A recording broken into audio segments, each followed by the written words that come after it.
The first thing that hit him wasn't the sight of it, it was the smell. Acrid smoke, bitter and angry, clawing at the back of his throat.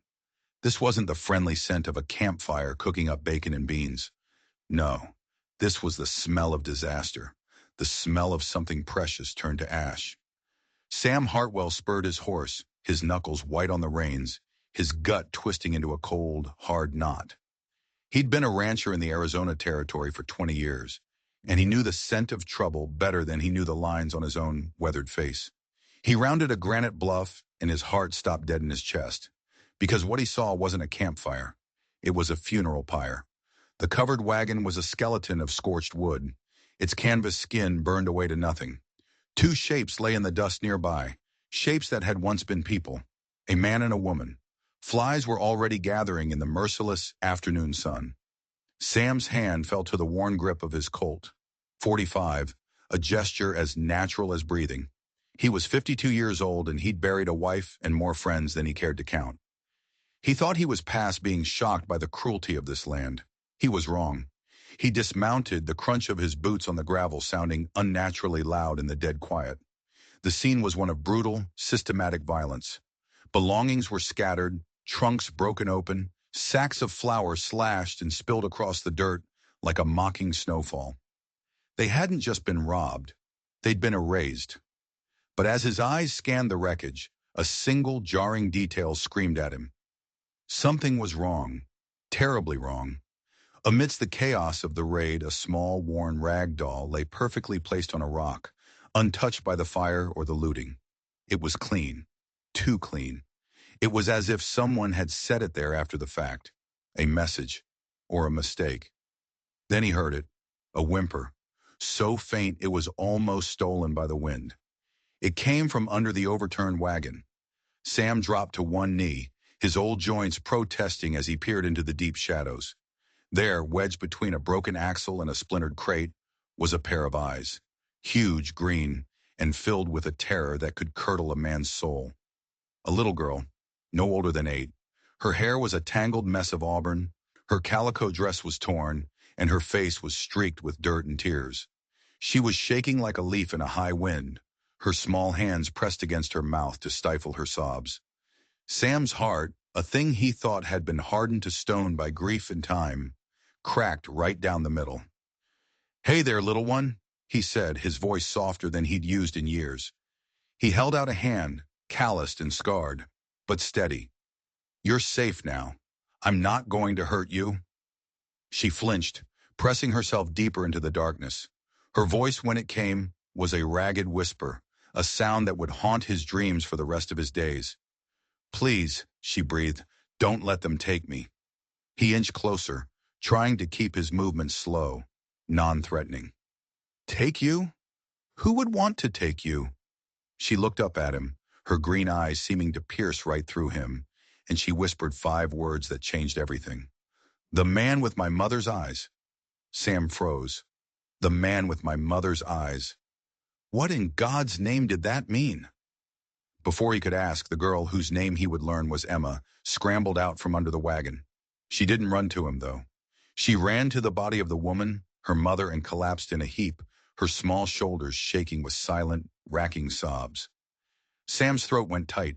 He gave her a moment of privacy in a place where all privacy had been violated. He walked the perimeter of the camp, his eyes sharp, looking for tracks, for clues, for anything that would make sense of the child's cryptic words.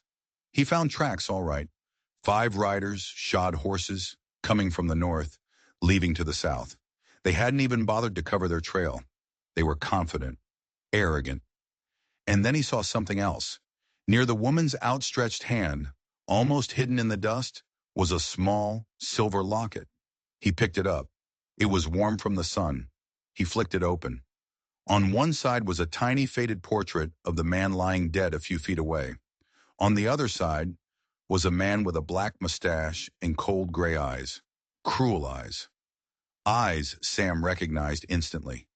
Jake Morrison, the most ruthless, cold-blooded snake in the territory. A claim jumper, a rustler, a man who would kill you for the boots on your feet and whistle while he did it. But why would this woman be carrying a picture of her own killer? It made no sense.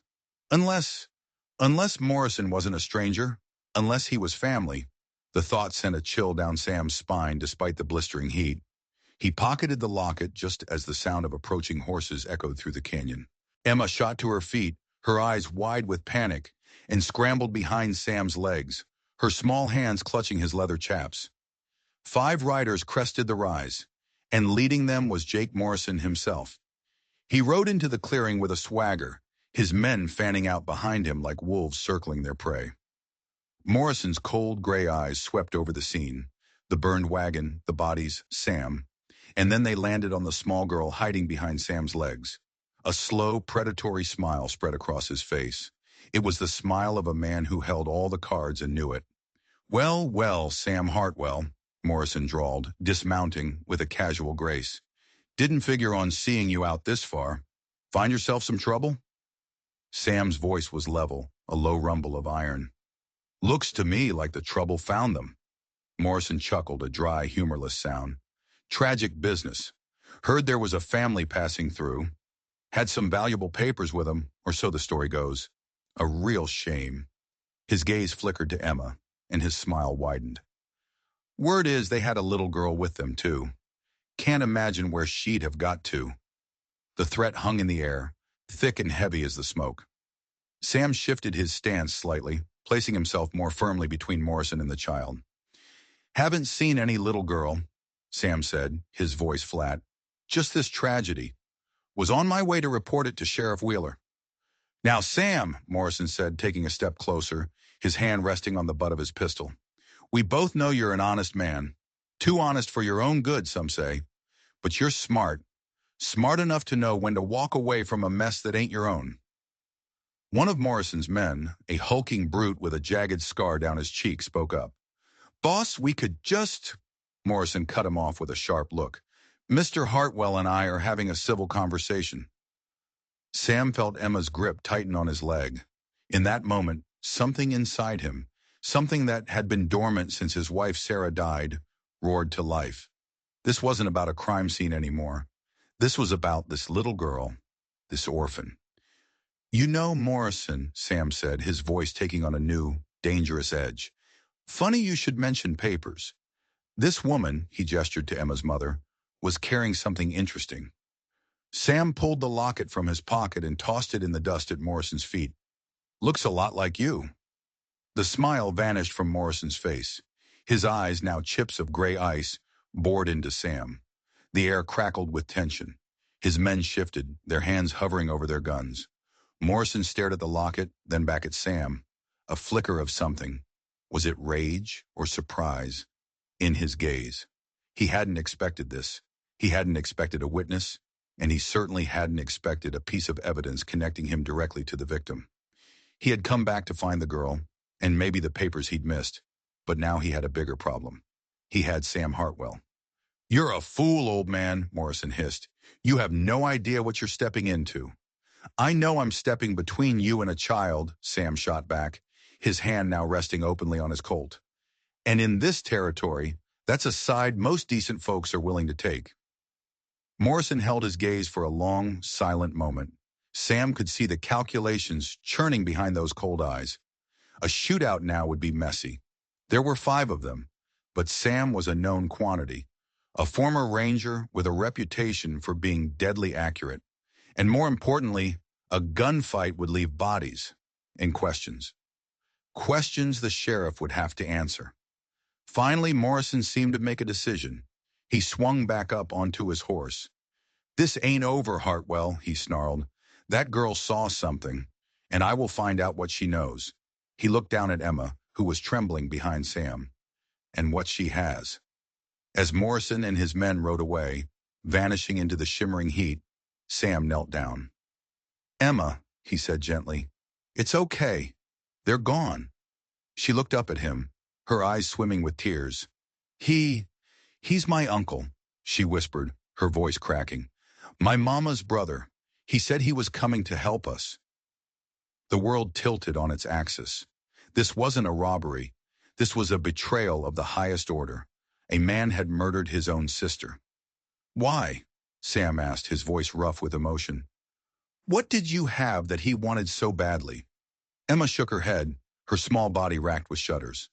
A map, she cried, burying her face in his shirt. Papa said it was a map to the Devil's Tear. The Devil's Tear. Sam felt a jolt, as if he'd been struck by lightning. It was a legend, a myth whispered around campfires for 50 years. A lost Spanish silver mine so rich it could make a man a king. Most people thought it was a fairy tale, but the Pattersons had a map, and Jake Morrison, their own flesh and blood, had killed them for it. And now he thought Emma had it. Sam lifted the little girl onto his horse, her small arms wrapping around his waist like a vice. He made a silent vow. He didn't care about any map or any lost mine. Morrison had orphaned this child. He had threatened her, and now he had made an enemy of Sam Hartwell. As he turned his horse toward the Silver Dollar Ranch, his home, he knew one thing for certain. Morrison had signed his own death warrant. The only question was when Sam would deliver it. The ride back to the Silver Dollar was a quiet, somber affair. Emma had cried herself to sleep against his chest within the first mile, her small body exhausted by terror and grief. Sam held her gently, his mind racing. He wasn't just a rancher anymore. He was a protector, a guardian, and he was walking into a war he hadn't asked for. As his ranch came into view, nestled in a valley of cottonwoods, he saw his housekeeper, Mrs. Chen, step out onto the porch, wiping her hands on her apron. She was a small, 60-year-old woman with eyes that had seen more than her share of hardship, and a heart as big as the territory. Her husband had been a lawman, killed in the line of duty years ago, and she'd come to work for Sam seeking peace and quiet. Her expression changed from curiosity to alarm as she saw the sleeping child in his arms. "Mr. Sam?" she called out, her voice laced with concern. "What in heaven's name has happened?" Sam dismounted carefully, handing Emma's limp form to her. "Trouble, Mrs. Chen," he said grimly. "Her name is Emma. Her parents are dead, and we have company coming." Mrs. Chen took one look at Emma's tear-streaked face, and her expression hardened. The gentle housekeeper vanished, replaced by a fierce, protective grandmother. "Bring her inside," she ordered. "I'll draw a bath and make some soup. You," she pointed a stern finger at him, "tell me everything." As Mrs. Chen tended to Emma, Sam found his foreman, Bill Rodriguez, in the barn.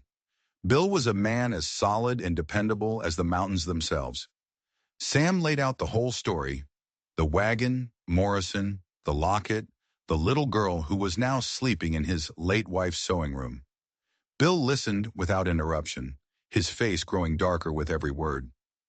"The Devil's Tear," Bill muttered, shaking his head. "I thought that was just a ghost story." "The Pattersons believed it," Sam said, "and Morrison was willing to kill his own sister for it." "So he thinks the girl has the map," Bill concluded. "He does," Sam confirmed, "which means he won't stop until he gets it, or until he silences her for good." Bill spat on the ground. "Then he's a bigger fool than I thought.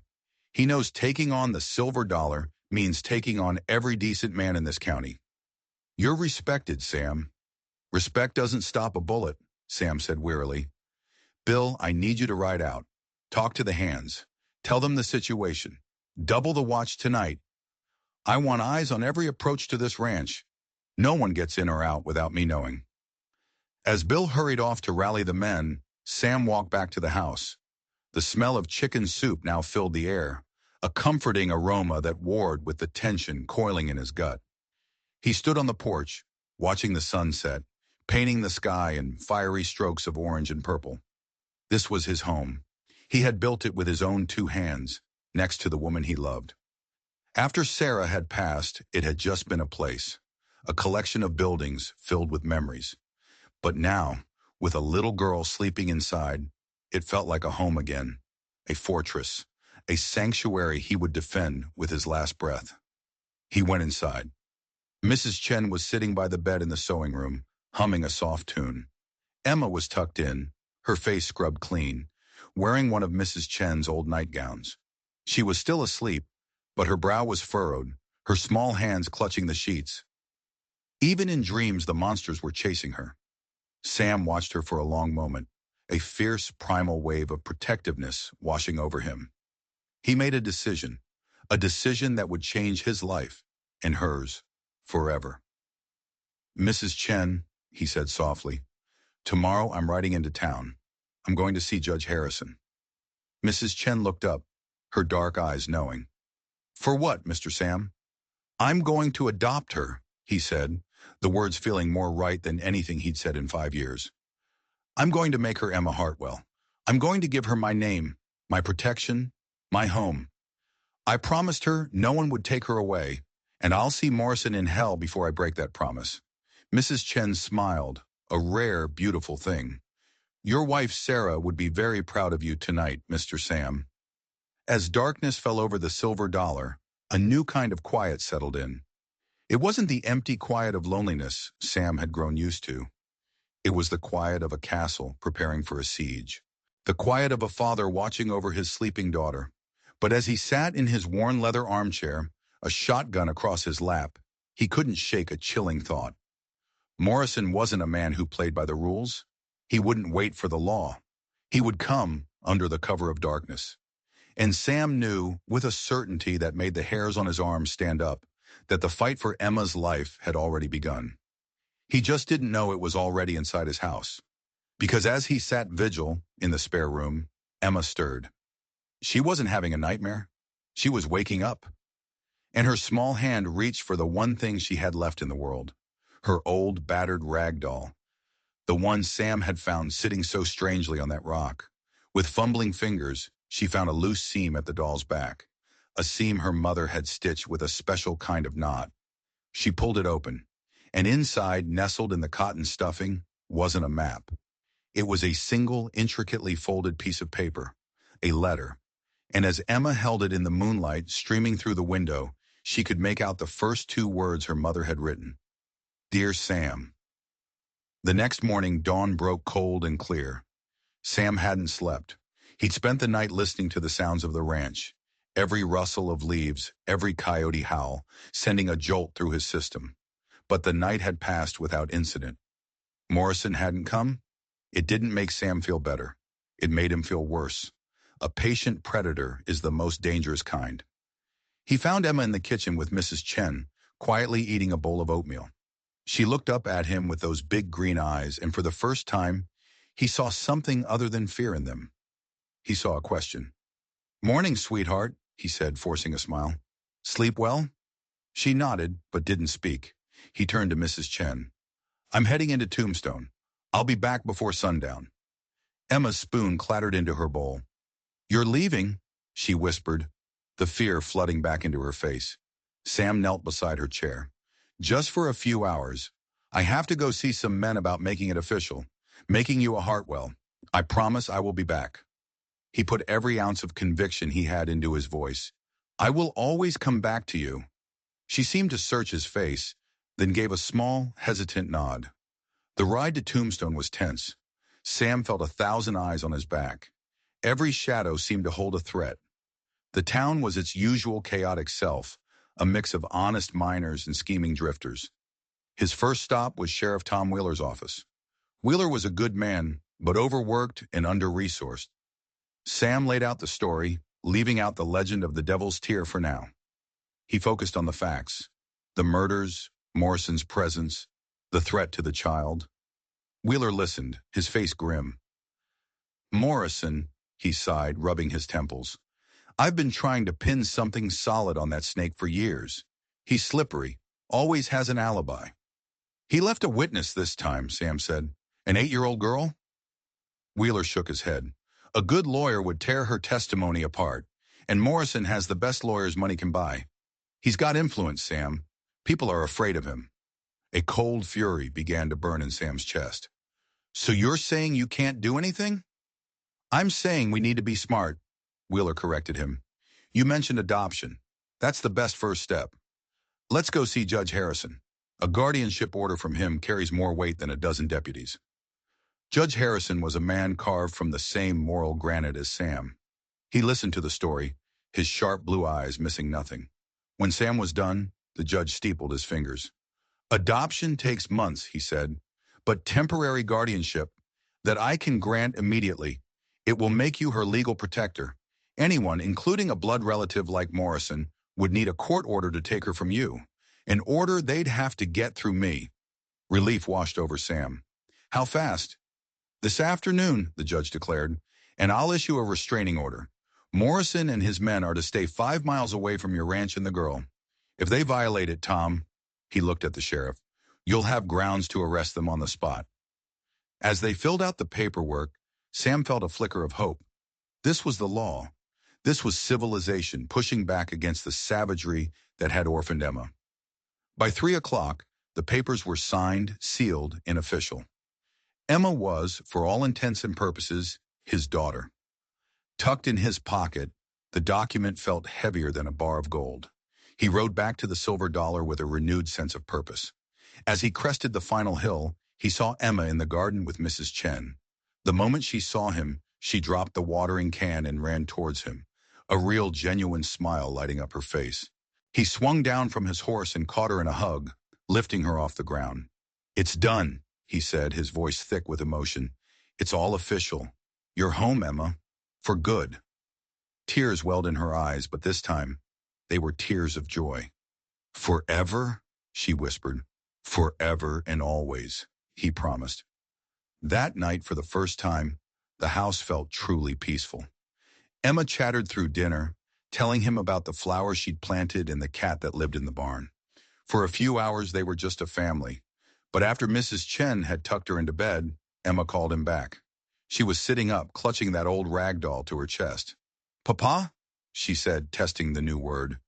It hit Sam like a physical blow, warming him from the inside out. Yes, sweetheart? I have something, she said, her voice dropping to a conspiratorial whisper. Mama told me not to show it to anyone, unless I found someone good, someone who kept their promises. Sam sat on the edge of her bed, his heart pounding. What is it, Emma? She didn't answer. Instead, she turned the doll over. With painstaking care, her small fingers worked at the seam on its back. Sam watched, mesmerized, as she pulled out the folded piece of paper he'd seen her holding the night before. She handed it to him. His hands trembled as he unfolded it. It wasn't a map. It was a letter, written in a neat, elegant hand. And it began with the two words that made the blood drain from his face. Dear Sam. He read on, his world spinning. It was from Emma's mother, Mary Patterson. But she wasn't writing to him. She was writing to her Sam, her husband. The letter was a contingency plan written in fear. If you are reading this, Samuel, it means Jake has found us, and I am gone. Do not trust him. He is not the man he pretends to be. He doesn't want the map for the silver. He wants it because of what it protects. The location on that map, it's not a mine. It's a grave. Sam's breath hitched. A grave? Whose grave? Our father's, the letter continued. Jake killed him years ago, made it look like a mining accident, and hid the body. He thinks there's a will buried with him, a will that leaves the entire family fortune to me instead of him. He killed our father for greed, and now he has hunted us down for it. The map is a fake, Samuel, a decoy I made to lead him on a wild goose chase. The real location is safe. The letter ended with a final, chilling plea. Protect our Emma. Take her to a man I've only heard stories about, a rancher near Tombstone. They say he is an honorable man. They say his name is Sam Hartwell. Give him this letter. Trust him. He will know what to do. Sam stared at the paper, his mind reeling. The devil's tear wasn't real. It was a lie, a brilliant deception crafted by a desperate woman to protect her child. Morrison wasn't hunting a mine. He was hunting a will, trying to cover up a decades-old murder. And Mary Patterson, a woman he'd never met, had placed her daughter's life in his hands. She had sent her to him. It was no accident he'd found that wagon. It had been on the trail to his ranch. They had been coming to him for help, and he had been too late to save them. But he was not too late to save their daughter. He looked at Emma, her eyes wide with a wisdom far beyond her years. You knew, he breathed. You knew what this was. She nodded. Mama said it was a secret, a very important secret for a very good man. A wave of guilt and fury washed over Sam. Guilt for not being there sooner, and a white-hot fury for Jake Morrison, a man who would murder his own family, his own father and sister, for nothing more than paper and ink. Suddenly a commotion erupted outside. shouts followed by the splintering crash of wood. Bill Rodriguez burst through the door, his face pale. "Sam, it's the barn! Someone set it on fire!" Sam didn't hesitate. He scooped Emma up, letter and all, and pushed her into Mrs. Chen's arms. "Get to the root cellar," he commanded. "Bar the door. Don't come out for anything. Bill, with me." He grabbed his shotgun and ran out into the night. The barn was already an inferno, flames leaping 50 feet into the air, turning the ranch yard into a hellish, flickering landscape. It was a diversion, a classic tactic. While they fought the fire, Morrison's men would hit the house. "They're not in the house," he yelled to Bill over the roar of the flames. "They're trying to draw us out. Circle around. Check the corrals." As his men scrambled to fight the blaze and defend the property, Sam saw a movement in the shadows near the main house. A lone figure slipping away from the chaos. It wasn't Morrison. This man was bigger, broader. It was the brute with the scar. He was heading for the root cellar. He knew where they were hiding. A cold dread, colder than any fear he had ever known, gripped Sam. Morrison wasn't just after a will. He wanted to wipe out the entire bloodline. He wanted to erase every last trace of his crimes. "Emma!" Sam roared, breaking into a dead sprint. The scar-faced man reached the heavy wooden doors of the root cellar and began kicking at them, the wood groaning under the force of his blows. Sam raised his shotgun, the distance too great, the flickering light too unreliable for a clean shot. He just ran, his lungs burning, his legs pumping harder than they had in 20 years. The cellar door splintered. The man kicked it again, and it burst open. He disappeared into the darkness below. A woman's scream echoed from the cellar. "Mrs. Chen." Then a child's cry. "Emma!" Sam reached the cellar entrance and leaped down the stone steps, his shotgun at the ready. The air was cool and smelled of damp earth. In the faint light from the burning barn, he saw the scene. Mrs. Chen was on the ground, nursing a bleeding arm. The scar-faced man had Emma, his massive hand clamped over her mouth, a long knife pressed to her throat. "One more step, Hartwell," the man growled, his voice a gravelly rasp, "and the girl dies." Sam froze, his heart a block of ice in his chest. His shotgun felt useless. The man was using Emma as a shield.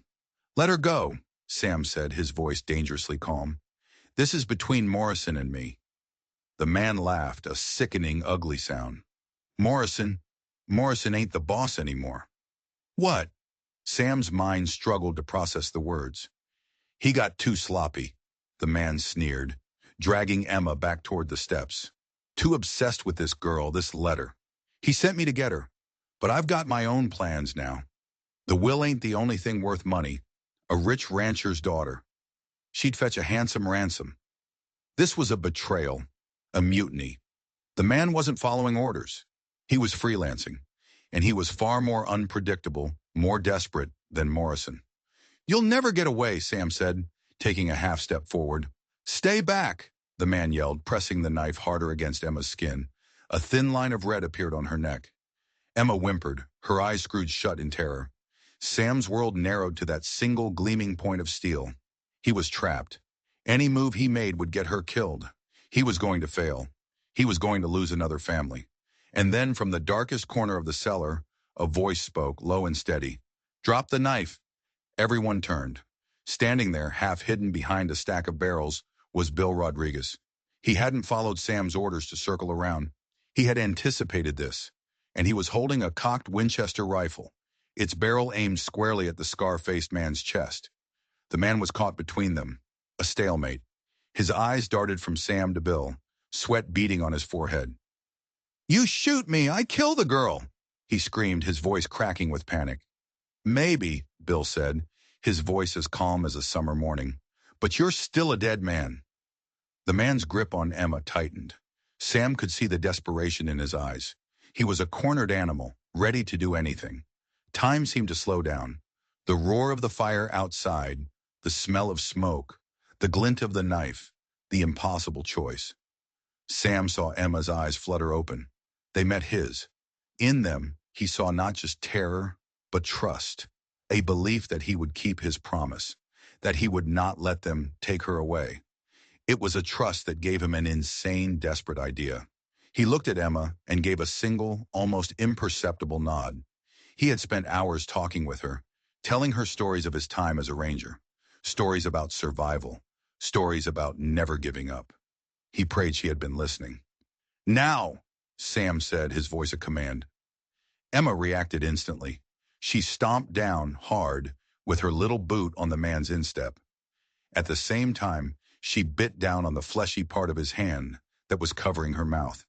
She bit with all the fury of a wronged child, her teeth sinking in deep. The man roared in pain and surprise, his grip instinctively loosening for a fraction of a second. It was all Sam needed. He didn't fire the shotgun. He lunged forward, using it like a battering ram, slamming the steel barrel into the man's gut. The air whooshed out of the man's lungs. He staggered back, pulling Emma with him. But Bill was already moving. He didn't shoot. He stepped forward and swung the heavy stock of his Winchester like a club, a clean, sharp crack echoing through the cellar as it connected with the side of the man's head. The man's eyes rolled back, and he collapsed like a sack of grain, releasing Emma as he fell. She stumbled forward, right into Sam's waiting arms. He held her tight, his entire body shaking with adrenaline and relief. "It's okay," he whispered into her hair, over and over. "It's okay. I've got you. Papa's got you." They tied the man up and dragged him out of the cellar. The barn was still burning, but the hands had managed to keep it from spreading to the house. The immediate danger was over. But as Sam looked at the unconscious brute, a chilling realization dawned on him. The man had said Morrison wasn't the boss anymore. What did that mean? Where was he? As if on cue, Sheriff Wheeler and two deputies rode into the yard, their faces illuminated by the firelight. "Sam!" Wheeler yelled. "We got word you had trouble." "You could say that," Sam said grimly, gesturing to their captive. Wheeler dismounted, his eyes going wide as he recognized the scar-faced man. "That's Dutch," he said. "Morrison's right hand." He knelt down and checked the man's pulse. "He'll live, but you might have a bigger problem. We found a body on the trail about 5 miles from here." Sam's blood ran cold. "Who?" "Jake Morrison," the sheriff said, his voice heavy. "Shot in the back. Looks like he was ambushed. By his own man." The pieces clicked into place with sickening clarity. Dutch had killed Morrison. He had taken over the gang. And he wasn't interested in a family feud or a dusty old will. He was interested in cold, hard cash. A ransom. He was more dangerous than Morrison ever was because he had nothing to lose. They had won the battle, but the war had just escalated in the worst possible way. The threat wasn't a single obsessed man anymore. It was a whole crew of desperate outlaws, now led by a man who knew Sam had something he wanted, his daughter. As the sheriff's men hauled Dutch away, Emma, wrapped in a blanket in Mrs. Chen's arms, looked at Sam. "Is it over?" she asked, her voice small. Sam looked at the burning ruins of his barn, at the faces of his men, at the long, dark road leading away from his ranch. He thought of the rest of Dutch's crew, still out there in the darkness, leaderless and angry, and he knew the answer. "No, sweetheart," he said, his heart aching as he spoke the truth. "It's just getting started." The next few weeks were a tense, uneasy peace. Dutch was in the Tombstone jail, refusing to talk, but his gang, leaderless and angry, had scattered into the surrounding hills like coyotes. They were a ghost threat, an unseen menace that hung over the Silver Dollar Ranch. Every night was a vigil. Every shadow held a potential enemy. Sam brought in more hands, turning his home into an armed camp. He rarely let Emma out of his sight. The joy and relief of their new family life was tainted by a constant, simmering fear. The legal adoption was finalized, a quiet ceremony in Judge Harrison's office. She was officially Emma Sarah Hartwell, but the paper declaring her his daughter felt less like a celebration and more like a target painted on her back. One afternoon, Sheriff Wheeler rode out to the ranch, his face grave. "Sam," he said, getting straight to the point, "Dutch escaped." Sam's stomach dropped. "How?" "Got help from the outside," Wheeler explained. "Someone passed him a key. Killed a deputy on his way out. He's gone. Vanished." The ghost threat now had a face again. A scar-faced, brutal, and vengeful face. Dutch knew about the letter. He knew Sam and Emma were the only ones who knew its contents. But more than that, he now had a personal score to settle. He wouldn't just come for a ransom. He would come for blood. That night, Sam sat with Emma on the porch, watching the stars come out. The weight of the world felt like it was crushing him. He had promised to protect this child, and now he had led her into even greater danger. "Papa," Emma said quietly, leaning against his side, "are you scared?" Sam looked down at her small, determined face. He was about to give her a reassuring lie, but something in her eyes stopped him. She deserved the truth.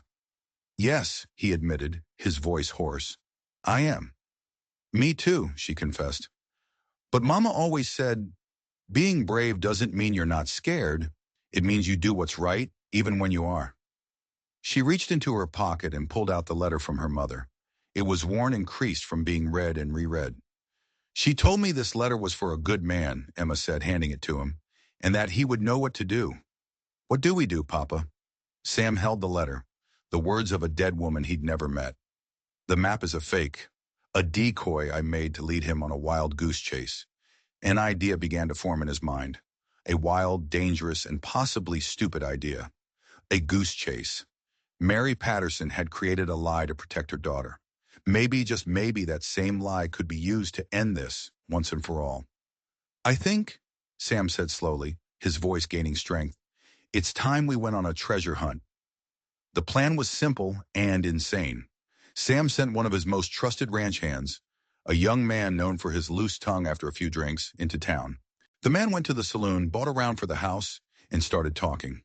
He spun a tale about how old Sam Hartwell had been poring over some mysterious map the little girl had, how he'd been heard muttering about the Devil's Tear, about a canyon north of the old Garrett place.